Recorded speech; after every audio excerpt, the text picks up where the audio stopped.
Hello students, following question is from test series 1, subject signals and system, chapter frequency response of the LTI system.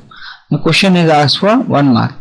Question is, if y of n is equal to 1/3 of x of n minus 1 plus x of n plus x of n plus 1, the response of the system at omega equal to 2 pi is dash.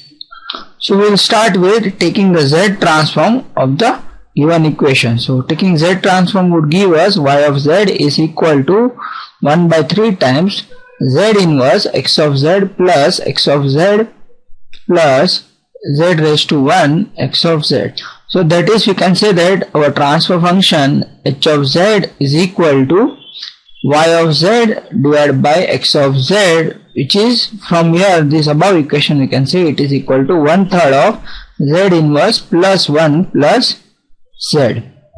So we know that the relation between z and omega is z is equal to e raised to j omega. So substituting z is equal to e raised to j omega in the above equation, so we can say that h of z would be equal to h of e raised to j omega, that is equal to 1 over 3 e raised to minus j omega plus 1 plus e raised to j omega. Now we need to find the answer for omega equal to 2 pi. So substituting omega equal to 2 pi, we get h of e raised to j 2 pi is equal to 1 by 3 times e raised to minus j 2 pi plus 1 plus e raised to j 2 pi. So this part and this part, both of these are 1. So finally what we get is 1 by 3 times 1 plus 1 plus 1, which is nothing but final answer is 1. So for this question our final answer is 1. So whenever we are given such kind of question, what we will do is represent this equation in terms of transfer function.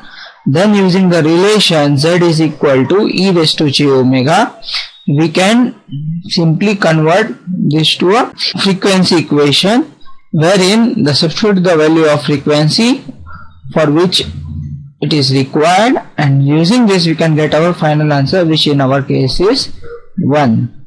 Thank you.